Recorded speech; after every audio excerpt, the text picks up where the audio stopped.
j'ai une question très très simple pour vous. C'est pas la question du journaliste, mais d'une ménagère. Pourquoi le poisson coûte cher?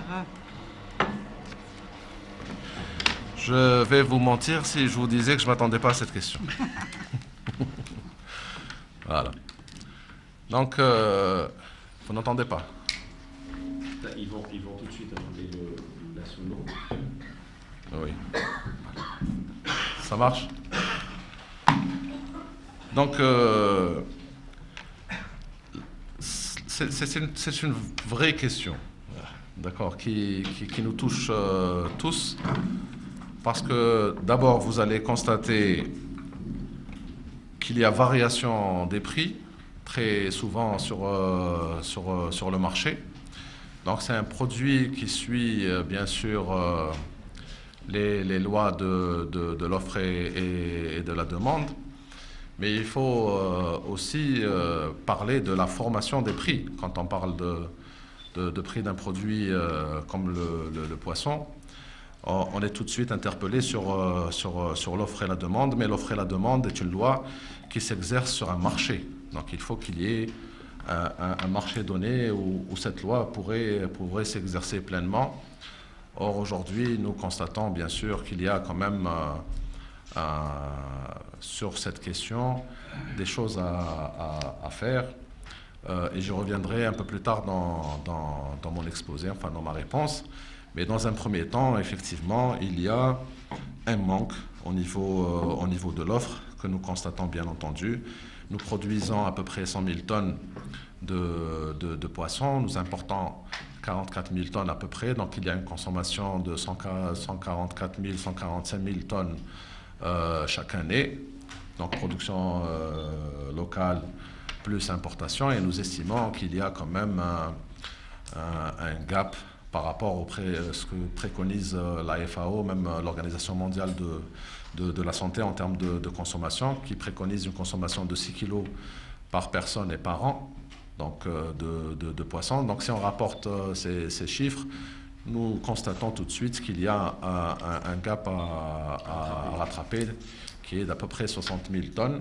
Donc c'est pour ça que nous mettons en place cette stratégie qui vise à doubler cette production qui est de 100 000 tonnes pour atteindre 200 000 tonnes. Bien entendu, en termes d'importation, nous n'allons pas dire que nous allons diminuer les importations, mais les limiter au fait pour avoir ça. Donc ça c'est le côté. L'importation en général, il y a plusieurs types d'importation, mais ce qu'on peut voir sur les étals, il y a du surgelé, il y a du poisson frais, il n'y a pas de différence, et même les produits transformés. Mais ça c'est un aspect de la formation des prix. Donc déjà, il y a un manque d'offres sur le produit, sur le marché, donc ça fluctue. D'un autre côté, il y a bien sûr tout ce qui est lié aussi à l'offre, mais qui n'est pas lié à la ressource existante au niveau de la Méditerranée, parce que l'offre manque, parce qu'il y a manifestement, et c'est pas que les évaluations algériennes qui le démontrent, nous faisons des évaluations chaque année qui démontrent qu'il y a une limite de la ressource en Méditerranée, mais il y a tous les pays qui sont de la Méditerranée. Dans l'esprit de beaucoup d'Algériens, nos eaux sont poissonneuses, alors que ce n'est pas le cas. Ça, c'est l'Atlantique qui est poissonneux. Nous travaillons, nous pêchons dans un bassin qui est presque fermé. Il y a 23 pays qui pêchent au niveau de ce bassin. Donc ces 23 pays, il y a les pays de la rive nord de la Méditerranée, les pays de la rive sud de la Méditerranée, et donc tous ces pays font ce qu'on appelle une évaluation de la ressource existante, et toutes ces études tendent à démontrer qu'il y a effectivement limite dans la ressource. Et quand vous revenez à l'Algérie, c'est pour ça que tout à l'heure je voulais mettre en perspective cette situation, quand vous revenez à l'Algérie, vous voyez bien qu'en matière de poissons bleus, donc y compris la sardine, nous réalisons quand même des niveaux de production importants par rapport à ce qui est produit en Méditerranée. Des fois nous nous classons premier, des fois deuxième, des fois troisième, nous sommes très souvent sur le podium, mais cette quantité qui est pêchée reste quand même insuffisante par rapport à ce qu'on voudrait avoir sur le marché. On voudrait bien sûr dire que c'est lié à l'effort de pêche, au nombre de pêcheurs peut-être, à la qualité des pêcheurs, Mais on voit bien que depuis 2000, il y a eu doublement du nombre d'unités de pêche, mais nous continuons à pêcher la même quantité. Donc ce n'est pas lié à l'effort de pêche, ce n'est pas lié à la manière dont on pêche, parce qu'aujourd'hui, il y a beaucoup de sardiniers et beaucoup de chalutiers et beaucoup d'unités de pêche qui sont équipées en équipement moderne pour suivre la ressource. Et nous avons toujours le même niveau de pêche. Donc il y a cette limite de la ressource. Il y a aussi des variations dans le temps qui sont liées, bien sûr, aux conditions climatiques. Vous avez ces dernières années quand même une multiplication des BMS. Donc, il faut savoir, quand il y a BMS, il n'y a pas sortie de navires en mer, surtout les BMS vent et les BMS plus, qu'on a connu pendant tout le mois de janvier et février. Donc, à ce moment-là, pour ceux qui sortent ramener du poisson, ils sont très rares. Ou alors, c'est du poisson qui est réfrigéré, qui est remis sur le marché à des prix quand même assez élevés. Et quand vous avez... c'est lié aussi à la température de l'eau. Et vous voyez que pour la sardine particulièrement, et vous voyez ce que nous avons eu durant la période de septembre et octobre, il y a eu quand même un nombre important, une quantité importante de poissons qui étaient coincés au niveau des côtes, de certaines côtes du pays. Et ça a permis à nos pêcheurs d'avoir des pêches vraiment importantes. Et les prix se sont ressentis à ce moment-là. Et la sardine coûtait jusqu'à 150 dinars le kilo. Aussi l'aspect du plateau continental. Tout à fait, parce que vous allez tout de suite me ramener à comparer les quantités pêchées et les prix pratiqués entre l'Algérie et la Tunisie, par exemple. Donc nous avons entre l'Est et le centre. Voilà, donc nous avons 1600 km de côte, ils ont à peu près 1100 km de côte. Mais il faut savoir que le plateau continental, au niveau de la Tunisie, est beaucoup plus important que ce que nous avons ici en Algérie. Non, ils ont le même niveau de pêche, pas plus abondante, mais un niveau plus faible. Un plateau continental plus important. Voilà, mais ils ont un niveau de population plus faible. Donc nous sommes 40 millions, ils sont 10 millions. Donc vous pouvez quand même, au niveau de la demande, à ce moment-là, il y a un impact sur les prix. Il y a aussi, au niveau de la formation des prix, les coûts de production. Parce qu'aujourd'hui, on estime, il y a une étude qui a été réalisée, on estime les coûts de production pour la sardine, par exemple, à 170 dinars, et en dessous de 170 dinars. Et c'est une étude qui a été réalisée il y a 2-3 ans déjà. Donc en dessous de 170 dinars, les pêcheurs sont en déficit. Donc ils doivent absolument vendre à un prix. Ça, c'est ce qui se dit, mais beaucoup de choses se disent sur la pêche. Le poisson est rejeté dans la mer. Le poisson meurt de vieillesse. Le poisson meurt. Oui, beaucoup de ces choses-là sont des mythes. Vous pouvez trouver du poisson qui meurt de vieillesse au niveau des roches, quand c'est coincé au niveau des roches. Ce sont les pêcheurs qui montent. Mais aujourd'hui, vous devrez le savoir, et certainement les gens le savent, il y a une réglementation pour la taille marchande, parce que nous voulons justement éviter que les tout petits poissons soient pêchés. Donc finalement, ce n'est pas une question de poisson qui meurt de vieillesse, mais c'est un poisson qui est pêché trop jeune. C'est ce que nous voulons, voilà. Et c'est un souci de calibrage. Pourquoi nous voulons réglementer la taille marchande? C'est pour justement éviter que le jeune poisson soit pêché, qu'il y ait destruction de la ressource. Donc il y a aussi l'aspect coût qui rentre dans la formation des prix, donc l'aspect saisonnier qui rentre dans la formation des prix, l'aspect offre bien sûr qui rentre dans la formation des prix, et vous avez des périodes où le poisson est très accessible au niveau des marchés, vous avez des périodes où il est inaccessible. C'est pour ça que nous travaillons. Il y a aussi la longueur de la chaîne de commercialisation. Les intermédiaires. Voilà, la longueur, donc la présence de plusieurs intermédiaires qui font que le prix à la sortie du bateau est à 200 dinars le kilo, et vous le retrouvez le même poisson le même jour à 800 dinars au niveau du détaillant. Donc il y a un travail à faire que nous faisons pour réduire cette taille de la chaîne de commercialisation. Nous l'avons très récemment constaté à l'ouverture de la pêcherie d'Alger. Il y a eu quand même un site qui a été réouvert très récemment, qui a été inauguré par la wilaya d'Alger, où vous allez noter au niveau de la pêcherie, à la vente du détail, des prix qui sont vraiment très intéressants, bien que la période n'est pas vraiment favorable à la pêche. Et c'est pour ça que nous multiplions la construction de halles à marée au niveau des ports. C'est pour ça que nous multiplions la construction de poissonneries, donc celle de la wilaya d'Alger. Nous allons inaugurer très rapidement une poissonnerie au niveau de la wilaya de Boumerdes. Donc la réduction de la chaîne donc, et de la longueur du réseau de commercialisation pourra contribuer bien sûr à la maîtrise des coûts. Il y a également l'introduction de ce qu'on appelle le document tenant lieu de facture. Donc ça aussi, ça aide à définir les marges de chacun, même s'il n'y a pas de réglementation qui puisse arrêter un prix particulier.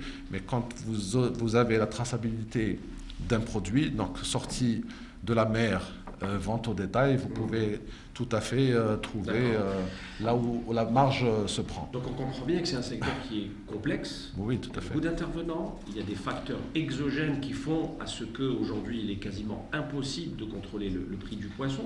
Si on s'intéressait maintenant à la corporation des marins pêcheurs, ceux qui vont carrément au charbon, j'ai envie de dire, eux se plaignent d'un certain nombre de contraintes, de cherté et tout le reste. Et ça se répercute automatiquement sur le prix. Aujourd'hui, votre département, le ministère de l'Agriculture de manière générale, la Direction générale de la pêche de manière particulière, où en sont les choses avec cette corporation depuis le temps qu'il y a des revendications, il y a des problématiques qui sont posées. Comment les choses évoluent? Les professionnels, c'est vraiment des... Parce qu'on a fait Moudjahid, on peut les appeler des Moudjahidines aussi. Parce que vraiment, aller travailler dans les conditions dans lesquelles ils travaillent, il faut vraiment voir la pénibilité du métier. Donc, il y a un certain nombre de revendications qu'on pouvait hiérarchiser à un moment. C'est-à-dire qu'à un moment, il y avait le problème de la retraite qui était le problème numéro 1 pour les pêcheurs, et le problème de la couverture sociale qui était un des problèmes récurrents qui revenaient au niveau des pêcheurs. C'est-à-dire que c'était un métier d'abord qui n'était pas assuré, ensuite un métier qui n'offrait pas des perspectives de repos après plusieurs années de travail. Donc il y a un certain nombre de choses qui ont été apportées durant les dernières années par le département quand il était département, et on poursuit le travail maintenant que nous sommes Direction générale de la pêche. Il y a l'organisation de la profession, et on va bientôt entamer un processus d'élection des chambres de la pêche et de l'aquaculture. Il y a eu 8 textes qui refondent totalement le mode d'organisation de la profession. Et nous sommes, les textes ont été signés et sont en cours de publication, et nous allons entamer les démarches pour l'élection de la nouvelle composante des chambres. Donc, et je profite aujourd'hui de mon passage chez vous pour saluer l'effort consenti par l'ancienne équipe, bien sûr, qui est l'ancienne composante de la Chambre, qui ont fourni quand même un travail important auprès des professionnels, et qui ont joué le rôle d'intermédiaire entre la profession et l'administration. Et je les salue pour ça, et je les invite aussi à participer pleinement au processus d'élection qui se profile. Mais vous avez raison, il y a lieu d'abord de faire un travail envers cette catégorie pour organiser par type de profession les professionnels, créer des associations donc, pour défendre leurs intérêts. Et de toute façon, nous continuerons à apporter les solutions à leurs soucis. Nous allons bientôt organiser un séminaire sur l'assurance aux personnes, donc, que nous soutenons à hauteur de 80%. Au départ, c'était juste l'assurance vie qui était soutenue à 80%, mais nous allons développer un certain nombre de produits avec un assureur qui relève du secteur de l'agriculture, qui est le mutualisme, et nous invitons également tous les autres assureurs donc qui font dans l'assurance personne à se joindre à cet effort. Et nous allons offrir d'autres produits qui sont l'accès aux soins à travers des conventions que nous allons signer avec des cliniques pour... Nous avons mis en place un système où le marin peut prétendre à une consultation au niveau du port. Mais si au niveau de la consultation, le médecin lui demande de réaliser un certain nombre d'analyses ou de radios, d'IRM, je ne sais pas, etc., et il n'y a plus rien. Donc aujourd'hui, nous voulons aller plus loin, justement, en ayant des conventions avec des cliniques pour permettre à ces marins, une fois qu'il y a, si jamais il y a un pépin, de pouvoir aller au niveau de ces cliniques et ne rien payer et bénéficier de prestations, de toutes les prestations médicales nécessaires.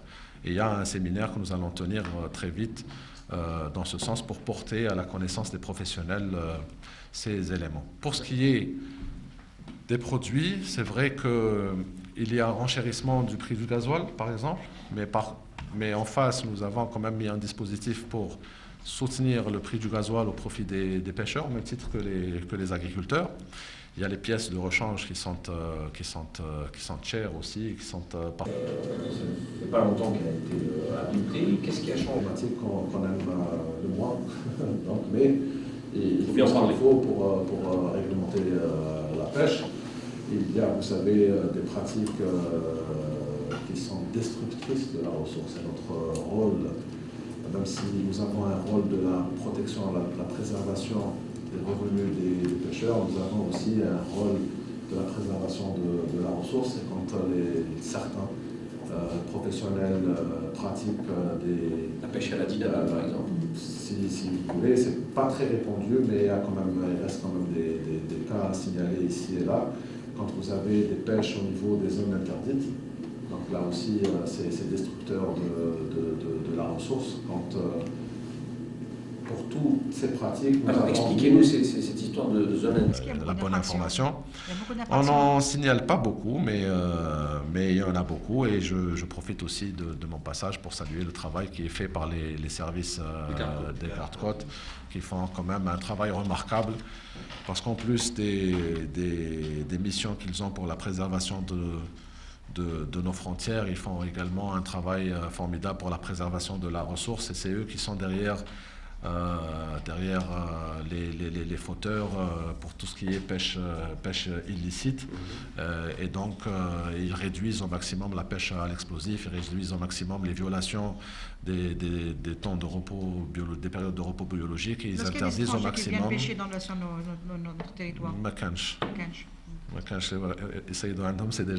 C'est déjà pas mal. Hein? Alors, puisque vous parlez des gardes-côtes, il a été à un moment donné aussi question d'instaurer une police de la pêche. On en a parlé à un moment donné. Est-ce qu'aujourd'hui, ça se concrétise? C'est toujours en projet. Nous avons un corps des inspecteurs de la pêche que nous voulons faire évoluer. Mais ça reste toujours en discussion avec les départements qui sont responsables aussi de ces aspects. C'est toujours au niveau de discussion, il n'y a rien qui bloque particulièrement.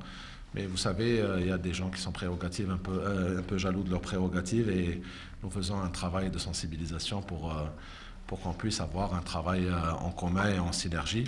Peut-être partager les prérogatives ou peut-être avoir un certain nombre de prérogatives propres au secteur de la pêche.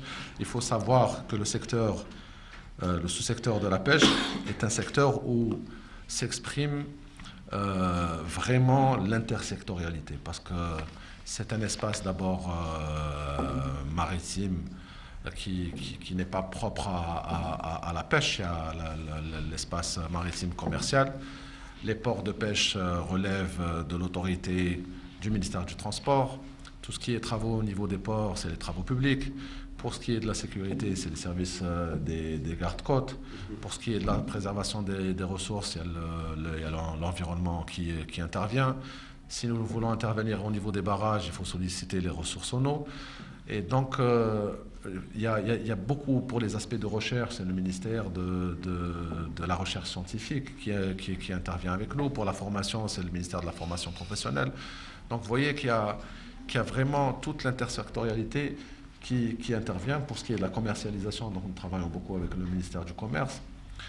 C'est vraiment un secteur où on ne peut pas dire qu'on peut avoir une action pleine tout seul, mais avec l'aide de tous ces départements, et nous travaillons vraiment en synergie avec tous ces départements pour justement accomplir nos missions et pour réunir les meilleures conditions de travail au profit des professionnels, parce que c'est eux les premiers bénéficiaires.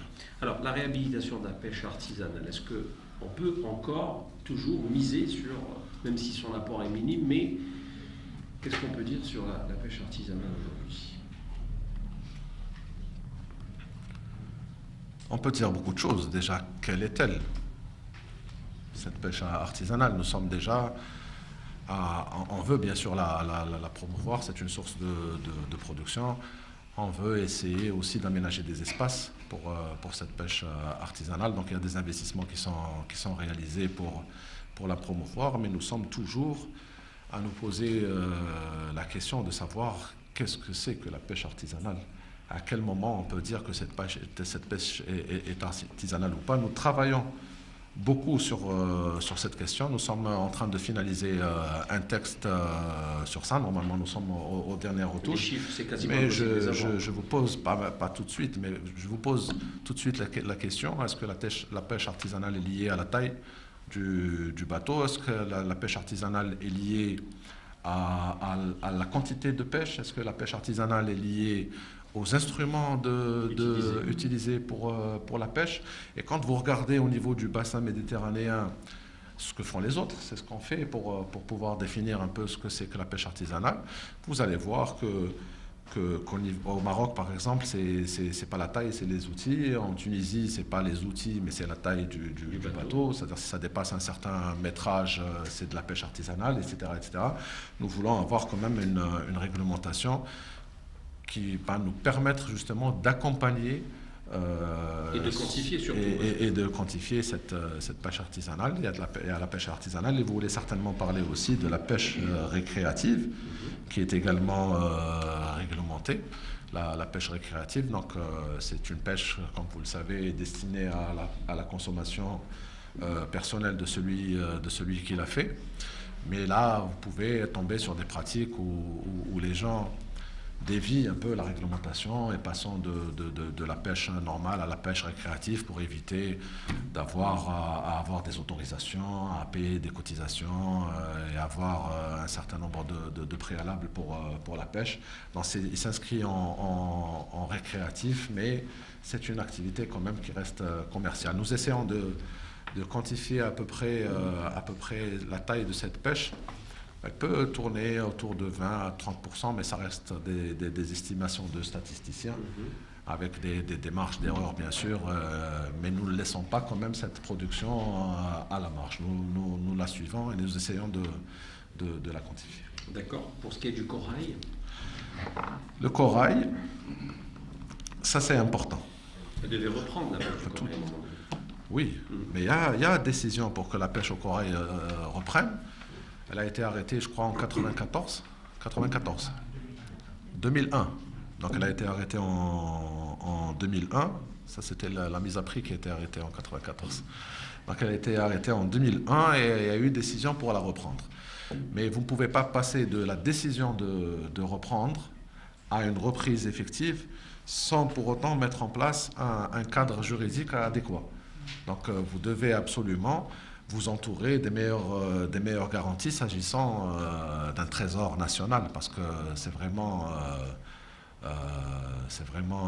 des objets, un produit cher. Est-ce qu'on connaît nos capacités? On a une idée sur nos capacités? On a une idée sur nos capacités sur l'ouest, mais pas totalement, sur l'est, mais pas totalement sur tout le territoire national. Nous savons que nous avons un territoire très riche en cette matière, et peut-être l'un des plus riches au niveau mondial. Mais si vous voulez démarrer cette activité, vous devez mettre une batterie de textes, de mesures. D'abord pour la traçabilité de ce produit, qui va pêcher, comment ce produit va être capturé, et comment on peut assurer une traçabilité à ce produit, et qui aura la charge de suivre toutes ces opérations. Donc première question, qui aura la charge de suivre toutes ces opérations? Il y a une agence nationale de développement de la pêche et de l'aquaculture qui a été créée, dont le siège est à El Qala. Le décret de création a été publié et nous avons un nombre de textes qui sont en cours de publication, d'abord pour la dotation initiale pour démarrer cette entité et pour l'équiper, l'organisation interne, le conseil d'administration, il y a aussi le règlement intérieur, etc. Ça, c'est pour mettre en place l'outil. Rien que pour cet outil, il y a à peu près 8 textes qui sont liés à la mise en place. Et vous avez 10 textes qui sont liés à la traçabilité du produit. Où on doit pêcher. Donc, c'est un régime de concession. Quelle est la définition de ces concessions? Quelle est la taille de ces concessions? Qui doit pêcher? Qui doit autoriser à pêcher? Comment on doit les autoriser à pêcher? Donc, c'est à travers une adjudication. Donc, ça aussi, ça doit obéir à un texte. Mais à une adjudication, à quel prix? Donc, il faudrait arrêter une mise à prix. Ça aussi, c'est un arrêté qui est pris entre nous et le ministère du Commerce et le ministère des Finances. Et ensuite, qui a la capacité de pêcher? Donc, il faut former des plongeurs. Donc, Aussi, donc l'école est formée en plongeurs. La reprise ne sera pas en 2017. Vous avez l'impression que je vous complique les choses, mais j'y arrive. Donc, il y a aussi, une fois le produit sorti de mer, il faut une traçabilité parce qu'il y aura mise sur le marché de produits. Il faudrait qu'on sache quel est le produit qui est issu d'une pêche réglementée, qui est le produit qui est issu de la contrebande. Donc il y a vraiment un suivi strict de la production. Ça veut dire que quand le pêcheur, quand le plongeur remonte le produit, il est mis dans une caisse qui est scellée et il y a un certificat qui est produit. Donc je vous passe les détails. C'est un produit de la mer classique. Voilà, pour vous dire qu'il y a vraiment une batterie de textes qui doivent être mis en place. Il y a la décision politique qui est prise et ensuite il y a la matérialisation de la décision. Et pour vous rassurer, madame, nous sommes au bout de tout ce processus. Donc nous sommes arrivés au bout de ce processus. Tous les textes qui devaient être produits ont été produits. Il reste quelques textes. Depuis 2015. Il faut ce qu'il faut pour la production de textes et vous le savez parce qu'il n'y a pas que le secteur qui travaille sur le texte qui intervient sur ce domaine. Je peux vous citer à titre d'exemple tout ce qui est autorisation de circulation, c'est les douanes, c'est pas le secteur de la pêche, mais nous travaillons en étroite collaboration avec eux pour la publication de ce texte. Nous savons qu'il y a 2-3 textes qui restent à publier ou à signer au niveau d'un certain nombre de ministères, mais je peux vous rassurer que le ministre de l'Agriculture, du Développement rural et de la Pêche a annoncé l'ouverture prochaine de cette pêche et son ouverture pour 2017, et je pense qu'on pourra tenir les délais. Donc, c'était quoi la question? Pour la formation des pêcheurs. Pour la formation des pêcheurs, parce qu'il faut des plongeurs professionnels. Il y a eu 120 plongeurs qui ont été formés. C'est une plongée professionnelle. Ce n'est pas une plongée d'amateur. Parce qu'il y a, on descend le texte prévoit entre moins 50 et moins 110. Donc quand vous allez à moins 110, il faut vraiment être un vrai professionnel de la plongée. Donc nous formons les gens, il faut avoir du souffle. Voilà, et ensuite ça ne permet pas de pêcher beaucoup parce que c'est très lourd. Il y a effectivement des accidents. Nous avons pensé justement à préserver la vie de ceux qui vont aller chercher ce produit. Donc il y a nécessité d'avoir des caissons hyperbares au niveau des navires des corailleurs. Et ensuite, nous sommes en train de travailler avec le ministère de la Santé pour avoir des traitements au niveau des hôpitaux, des centres de santé qui sont proches des lieux où cette pêche sera effectuée. D'accord. On prend les questions de nos amis journalistes. Il y a des questions? Bon. Oui, Nawel. On a parlé sur la production, on a parlé sur l'importation. Mais concernant l'exportation de nos produits, parce qu'on sait qu'il y a des opérateurs qui sont en train d'exporter certains produits de la pêche, surtout la crevette royale. Oui. Il y a une exportation. Vous allez voir dans le document qui va être distribué plus tard. Vous pouvez récupérer même la communication après sur support numérique. Il y a une exportation, elle n'est pas importante. C'est 2000 tonnes à peu près. Mais c'est quand même du poisson noble. Parce que quand vous allez comparer un peu nos importations et les exportations, Et quand vous allez comparer les prix à l'unité, c'est un rapport de 1 à 10 pratiquement. Nous exportons du produit noble, nous exportons du produit qui est d'une très haute qualité, mais les quantités ne sont pas importantes, c'est à peu près 2000 tonnes. D'accord. Parlons de... Ah, oui, tfadal.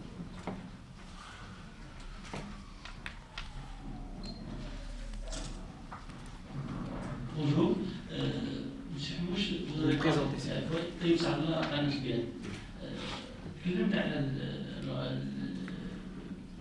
المجال بالنسبة للأسعار، قلت بلي كاين لو جور دانسبيكيلاسيون فيها عوض بزاف، فيها متعاملين كثر باش تلحق السمك باش يلحق المزدهر. في هذه النقطة هل فيه إجراءات من طرف الحكومة أو من طرف الوزارة تتعلق مثلا بتسيير شعبة السمك هذه عن طريق التوزيع مباشر بعيدا عن إنشاء المسمكات؟ هذه النقطة الأولى. النقطة الثانية في مجال الصيد، هل القطاع العمومي راح يقتحم هذا ويقضي على من أجل خلق نوع من التوازن في مجال الصيد إنشاء مؤسسات عمومية للصيد في هذا الخصوص؟ بارك الله فيك على السؤال، مشكور.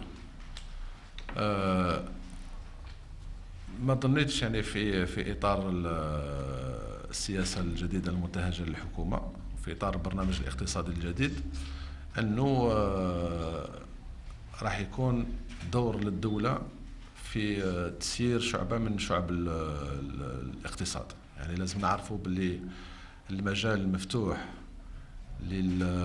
للخواص، ولازم نعرفوا باللي 99% من النشاط في هذا الإطار هو نشاط خاص ومتعلق بالخواص.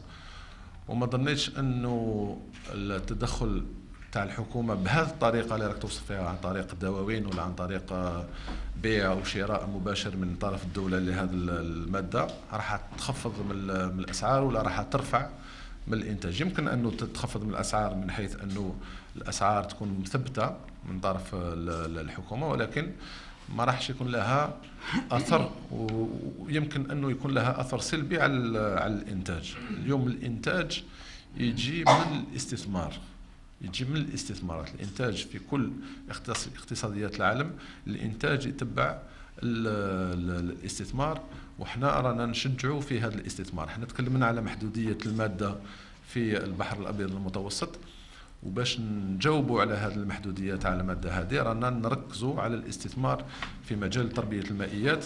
حنا قلنا الهدف المسطر هو مضاعفة الإنتاج من 100,000 طن إلى 200,000 طن، وال100,000 طن اللي راح نجيبوها أكثرها ومعظمها راح تجي من تربية المائيات، سواء على مستوى البحر أو على المستوى القاري. أيضا عندنا سدود وعندنا مواقع يعني مؤهلة لنربيو فيها هذا النوع من الأسماك.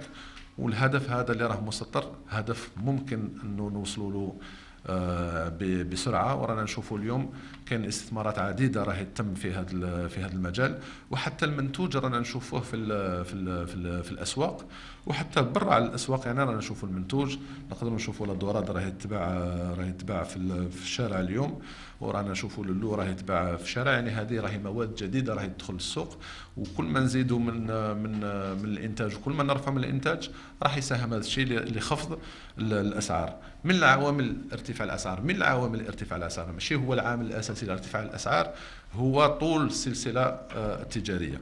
وعندك الحق اللي تكلمت على هذا الشيء، ولكن الجواب ما راح يكون غير بتنظيم هذه السلسله باش نقصروها الى ابعد حد.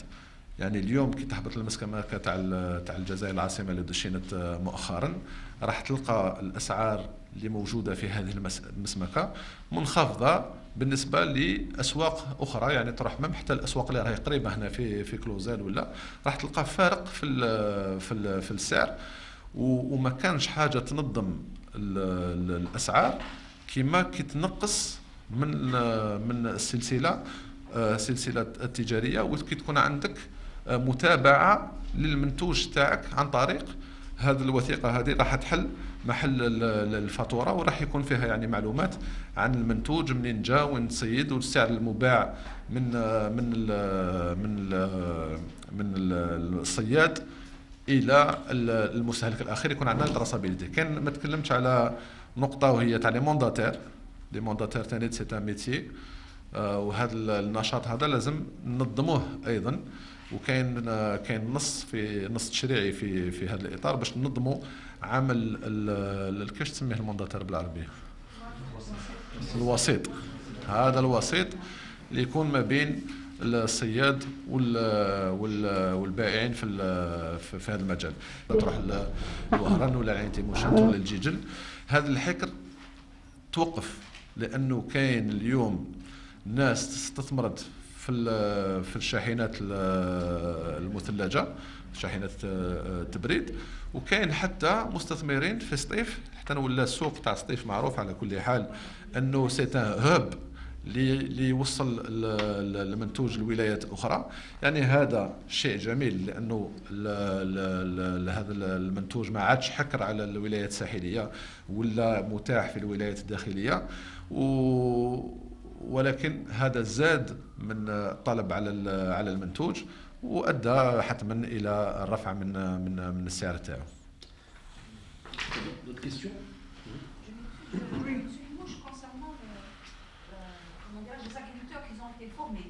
dans ce domaine pour l'aquaculture.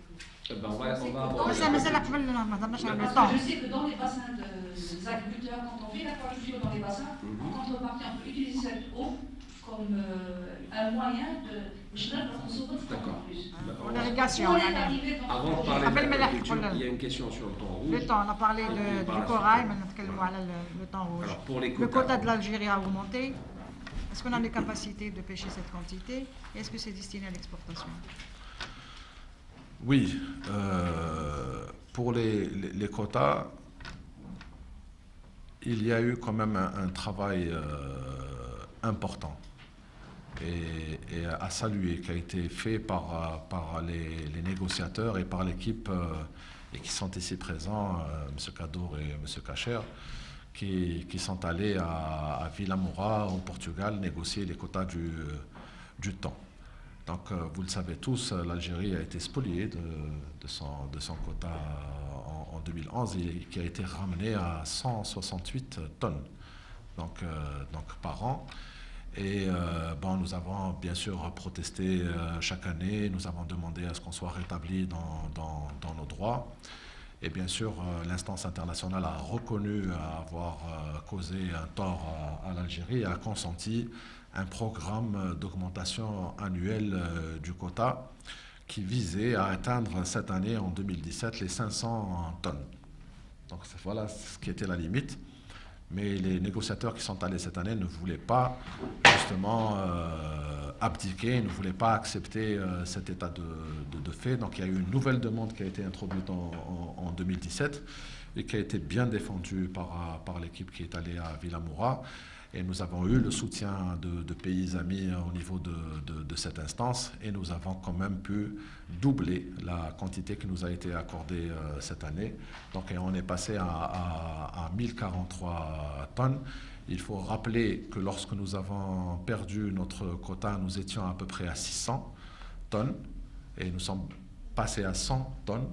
Et aujourd'hui, nous sommes à 143 tonnes. C'est une réalisation qui est à 1043 tonnes. C'est une réalisation qui est à souligner, qui est à valoriser.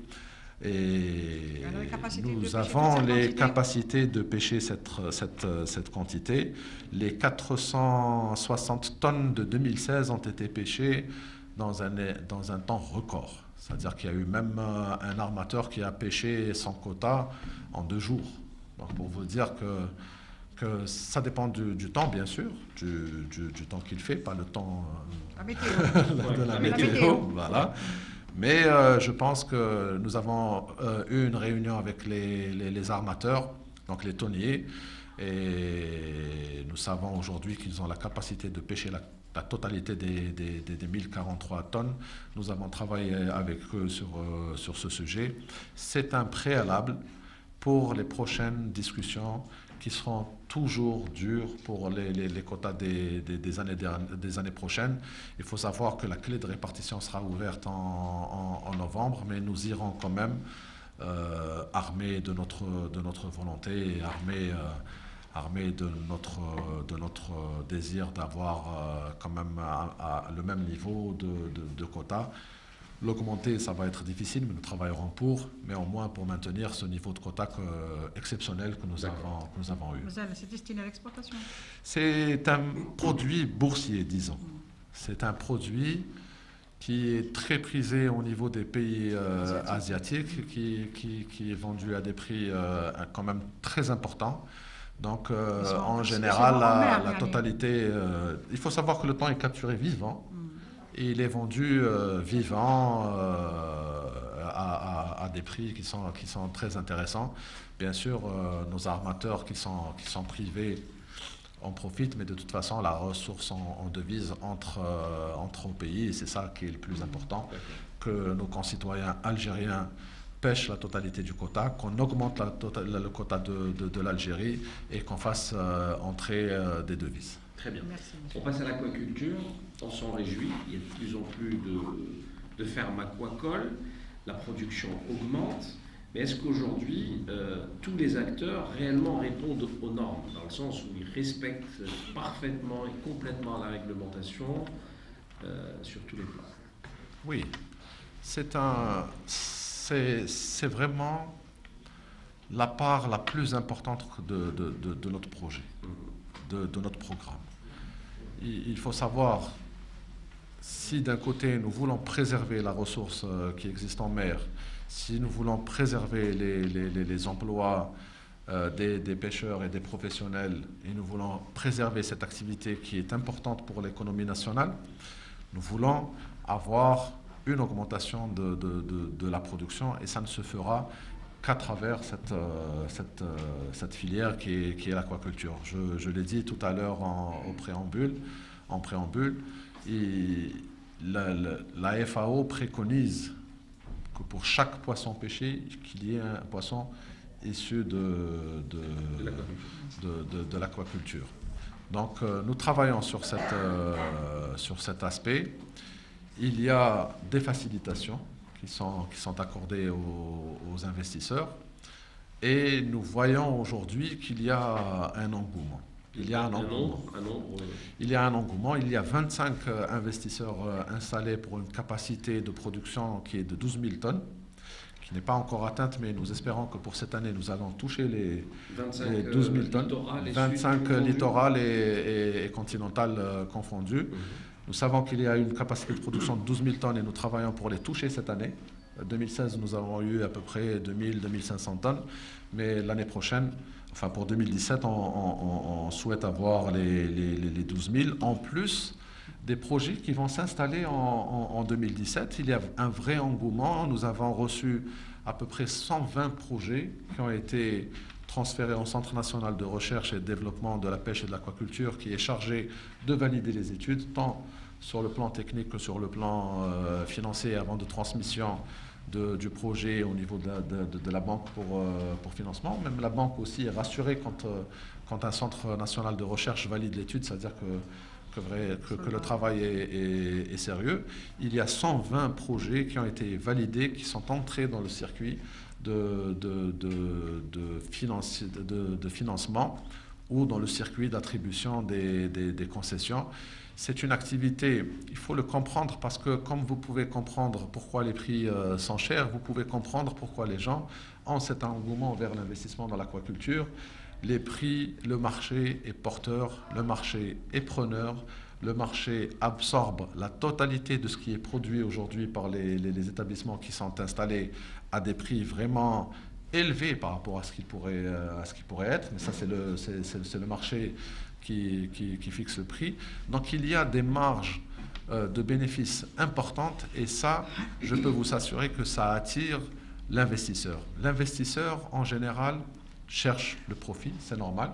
L'investisseur cherche un environnement facilité, c'est ce que nous faisons en tant qu'administration, donc pour que les investissements soient réalisés. L'investisseur cherche les connaissances, Et c'est ce qu'apporte le Centre national de recherche au niveau des centres de formation. Donc nous avons aussi des formations dédiées à ces investisseurs. L'investisseur cherche à être rassuré. Il met son investissement qui est très important. Il faut savoir qu'un projet de 8 cages flottantes en mer, c'est à peu près 200 millions de dinars. C'est 20 milliards de centimes. Et c'est sujet aux aléas climatiques. Quand il y a un BMS, quand il y a du vent, il y a toujours un risque en mer, un risque d'éventrement des cages, etc. Donc il cherche à être rassuré. Et nous avons un produit d'assurance qui marche en parallèle avec le financement. Nous avons eu un cas récemment au Oran où il y a eu un éventrement d'une cage sur les 8 qui ont été installées par un investisseur et l'assureur a répondu rapidement à cet accident en refinançant l'acquisition d'une nouvelle cage. Donc voilà, vous voyez que c'est tout un dispositif incitatif. Les gens l'ont compris et les gens veulent aller vers cette activité. Pour l'anecdote, nous avons visité un investisseur au niveau de Ain Temouchent qui fait de l'aquaculture à terre, à partir de l'eau de mer, et qui a installé des cages en mer. Et dans l'investissement, il a réalisé une unité de transformation et de stockage du produit parce qu'il pensait vraiment que ça allait tarder à être pris. Quand on avait visité l'infrastructure de stockage et de transformation, il nous a dit « bon, je l'ai installé parce que dans mon esprit, il y aurait toujours un temps entre la production et la commercialisation ». Et il a déclaré ne n'avoir jamais utilisé cette unité de transformation et de stockage parce que le produit sort directement de la cage et il va directement vers le marché à des prix vraiment très, très rentables. Il y a aussi toutes les études que nous menons en relation avec la salubrité du milieu, en relation avec la qualité sanitaire du produit. Donc il faut savoir qu'il y a un laboratoire qui a été créé, c'est le laboratoire national de contrôle et d'analyse des produits de la pêche et de la salubrité des milieux. C'est ça, madame? Donc madame la directrice est là.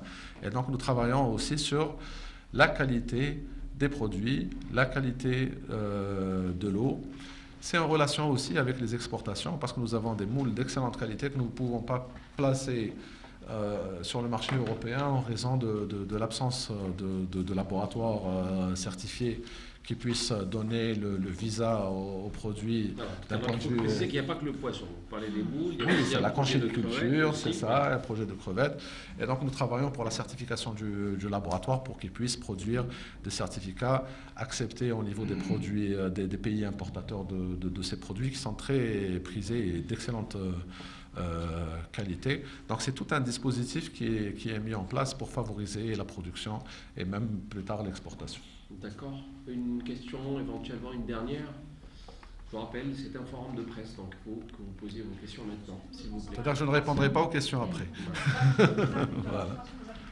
Là ? La formation des agriculteurs dans le domaine de l'agriculture. Oui, ça c'est une excellente question parce que c'est un programme important de l'agriculture. Nous avons travaillé sur un projet de socialisation, on l'a appelé socialisation, mais on avait appelé au départ démocratisation de l'aquaculture. Pourquoi on a appelé démocratisation? Parce que ça a un corollaire. D'abord, c'est permettre à tous ceux qui le veulent d'élever du poisson. Et c'est possible. Donc au niveau des bassins d'irrigation, au niveau des étendues d'eau, etc., au niveau des barrages, et là où il y a possibilité de faire de l'aquaculture, mais son corollaire, c'est la démocratisation de la consommation du poisson. Donc, parce que quand vous faites du poisson un peu partout, vous pouvez offrir du poisson à tous les concitoyens. Nous avons fait un premier recensement, et ça a donné à peu près 13 000 bassins disponibles, donc dans un premier temps, pour l'élevage de poissons sur le territoire national. C'est des bassins d'irrigation. Donc, on introduit le nouveau concept de fertirrigation, c'est ce qu'on appelle, c'est le concept, c'est-à-dire que vous avez l'eau qui est naturellement enrichi et qui est utilisé dans l'irrigation. Donc ça réduit la facture des engrais et l'utilisation des engrais chimiques par les agriculteurs. Donc il y a cet aspect. Et il y a l'aspect aussi de production de poissons au niveau de ces bassins, soit pour la consommation de l'agriculteur personnel ou soit pour la mise sur le marché. Effectivement, si vous voulez aller sur 13 000 bassins, il y a des préalables. Vous devez avoir au moins les alevins que vous allez mettre au niveau de ces bassins. Donc il y a forcément la construction des closeries et la mise en place des closeries pour la production d'alevins. Vous avez également la problématique de l'aliment, qui est une problématique qui est liée à l'aquaculture en mer ou l'aquaculture continentale. Il faut savoir que c'est un domaine que nous ne maîtrisons pas encore, mais nous sommes en passe de le maîtriser grâce à 2 actions. Donc nous avons une action avec l'ONAB, qui est l'Office national des aliments de bétail, qui a consenti à investir dans le domaine de la production de l'aliment pour poissons. Et nous avons aussi une assistance technique de la part dans le cadre de la coopération avec les Coréens, qui vont venir installer une unité de production d'aliments au niveau de Ouergla pour une production de 1 tonne jour. Et le plus important, ce n'est pas l'outil en soi, mais les Coréens consentent à faire le transfert de technologie. Donc nous allons avoir des gens de l'ONAB, des gens de l'aquaculture et tous ceux qui sont intéressés, qui seront formés sur la production de l'aliment. Donc il y a un dispositif, et dans le dispositif, il y a la formation aussi des agriculteurs, parce qu'on ne devient pas éleveur de poissons du jour au lendemain. Donc il faut faire un travail de vulgarisation pour amener les agriculteurs à prendre connaissance de ce programme. Il faut un travail de formation pour les amener à réussir leur élevage. Il ne s'agit pas de jeter des alevins dans des bassins et d'attendre. Il y a quand même un certain nombre d'actions à entreprendre. Très bien. Plus aucune question? Merci beaucoup. Merci, monsieur. C'est moi qui Vous étiez comme un poisson dans l'eau. Hein, Ah oui. Merci. Merci beaucoup.